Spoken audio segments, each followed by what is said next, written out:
जी स्त्री आपल्या पतीला परमेश्वर मानून त्याची प्रेमपूर्वक सेवा शुश्रूषा करते ती या लोकी उत्तम भोग भोगून अशा प्रकारचं चांगला भोग तिला प्राप्त होत असतो.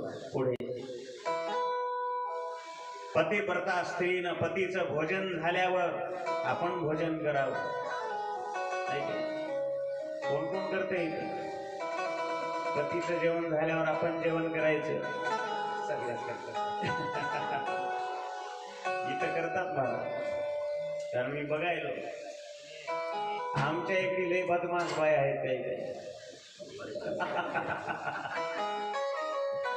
नवरा आल्यावर म्हणतात, माय किती वेळ झाला हो तुम्ही आला नाहीत, मी किती उपाशी आहे.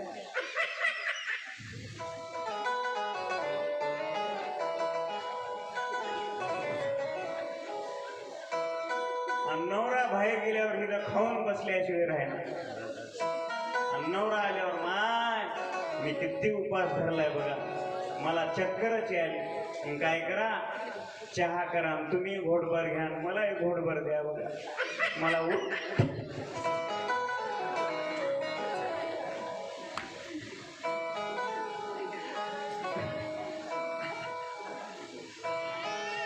मला उठच वाटणार चले जाग्यावर.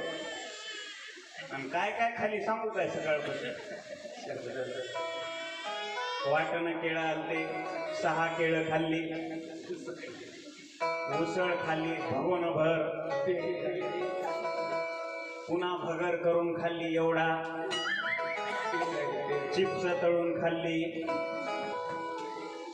अंगूर खाल्ली, सेब खाल्ली, काजू बदाम खाल्ली एवढे.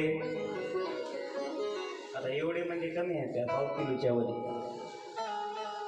पुन्हा रात्री काय म्हणाले नवरा, मला कसली घामाची आलाय, चक्करची आली बघा, आणि तुम्हीच काय करा, थोडं फराळाचं करा, मलाही थोडं द्या. हिला पतिव्रता म्हणावं. पतिव्रता म्हणून नाही, पतिव्रता, पतीच्या व्रता बसलेली. पतिव्रता वेगळी, पतिव्रता वेगळी. ठीक आहे. पती झोपल्यावरच झोपावं, पतीच्या अगोदर झोपू नये. तो उठण्यापूर्वी पत्नीनं उठावं. पती समोर जाताना सौभाग्य अलंकार घालून जावं. पती समोर जात असताना कपाळाला कुंकू टिकली काहीतरी असावं.